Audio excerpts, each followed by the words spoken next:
Welcome to Backstory with your hosts, Mylars bandmates and lifelong friends, Quig and Danny. The guys have lots of fun episodes coming, so please take a second to hit that subscribe button and ring the notification bell so you don't miss anything. Now, here's your hosts, Quig and Danny. Welcome to Backstory. I'm Quig. And I'm Danny. And on this episode, we're going to talk about a music store of a different kind. One that sells musical instruments. Rondo Music in Union, New Jersey.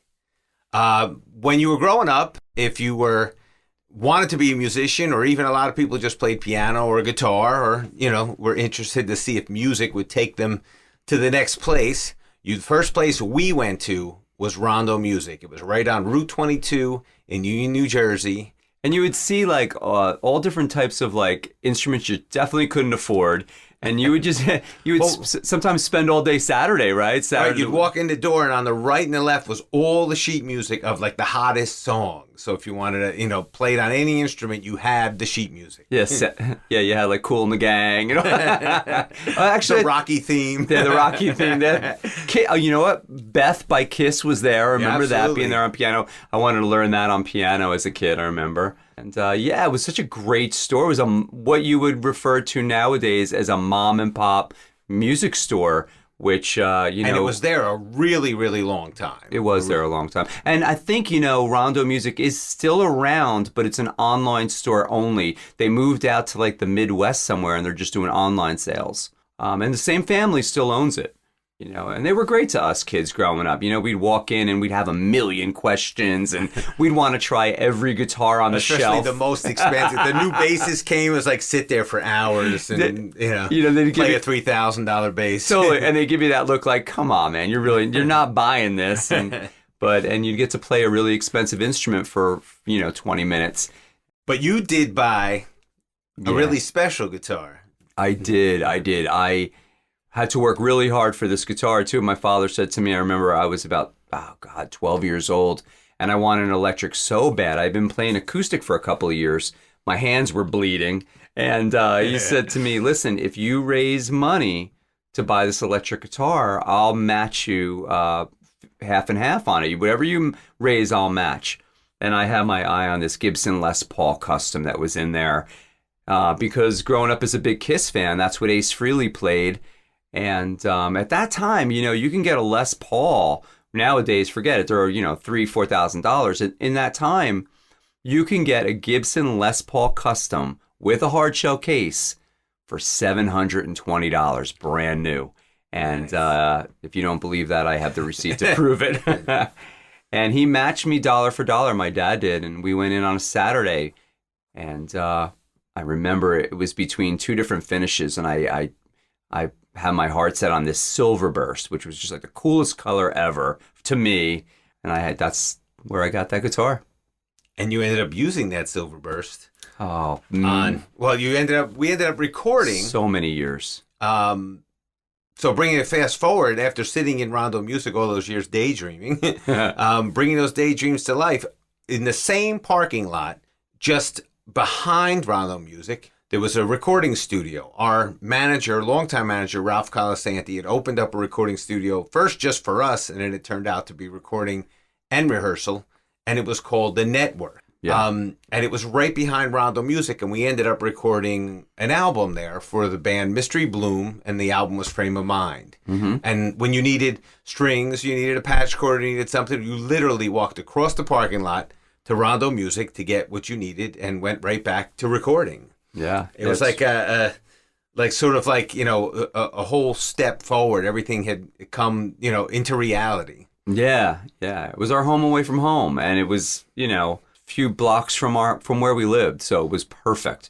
And we ended up recording. There was a lot of projects we recorded there. We recorded, besides the Mystery Bloom Frame of Mind album, we had a project, the world's first little person rock band. It was the Little Kings. It was 4 dwarves, and it was created and managed by Danny, our good friend Kevin Lepore, brother man, and myself. Yeah. And so that album was recorded there. We'll definitely have to do an episode on that real soon. Yeah, absolutely. The Little Kings need an episode. And then you had done another project there. Yeah, around that same time as the Little Kings record was going on, I was in a project called The Earthlings, and we were doing pre-production at Network. It was really cool. And I wasn't in that band with you, but there was a Mylars band member in that band with you, wasn't there? There absolutely was. The one and only Chris O'Hara, the now drummer of the Mylars. That was actually when I met Chris, right around that time. And, you know, The Earthlings was such a cool project. And I remember when that ended, and, you know, Chris and I said, you know, we will play together and in the future. We just knew we were going to play together at some point, and we did. So let's actually hear something off the Earthlings EP. Let's hear Everything at Once. Cool. But before we do, it's funny that the Mystery Bloom album and the Earthlings album actually have a common thread besides, you know, some of the same people. The album covers were put together by, or illustrated by the same artist who's a Union resident and actually a friend of ours. Yeah. I will tell you who that is after Everything at Once.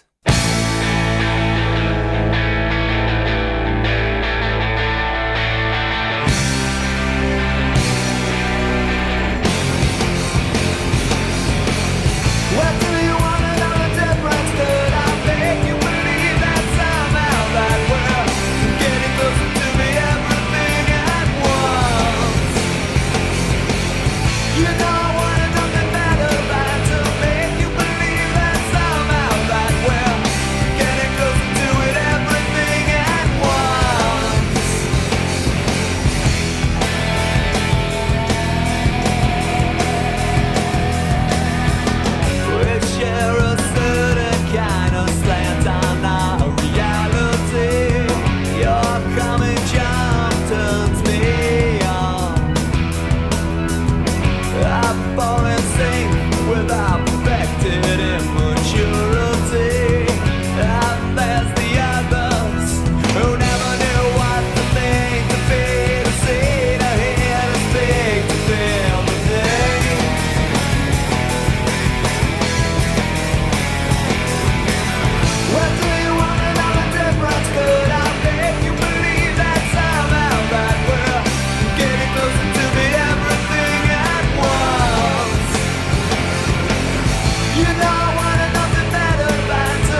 Everything at Once by the Earthlings. I have to say I wasn't on that track, but I do love it. Oh, thank you. I remember hearing it when I wasn't in the band, and I was like, damn, love that song. we were working together, you and I, at the time with the Little Kings. So you were like there while all that was going on. Right. Well, I was doing other stuff too. Yeah. You got to grow. That's how you grow. That's it, man. That's it. So anyway, we're going to definitely put some of that stuff on the Melody Records page. That's a 5-song EP, correct? It is, yeah. So all 5 songs will end up on the Melody Records page eventually. So keep an eye out for that. But now for the trivia question. The artist, illustrator that did the cover of not only the Earthlings album, he did the cover of the Mystery Bloom Frame of Mind album, which was the one we were recording at the network. And that ended up going all over the world. That was in Burn Magazine. Yeah. That was in the record stores, Tower Records in Tokyo, Japan. It was at the PlayStations. It was at the posters. So it's kind of weird that the union guys. So anyway, who is the artist? Oh, well, that is our good friend, Mr. John Graziano. So, I've known John for so many years. Such a great guy. And John grew up at the end of my street. Yeah, he did, right? I think he was on, Isabella. I think it was his street, right? Yep. And John, not only is he an amazing artist, he's been, I think, the head illustrator for Ripley's, believe it or not, magazine down in Florida for like the past 16 years. So he's one of the best I've ever seen, if not the best I've ever seen.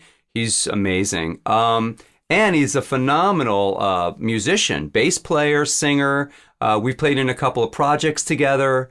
And when you say we've been friends like a very long time. John did like our first characters in The Way In, which ended up in the Dirty album. John did our logo for a short-lived project called Hey Aunt.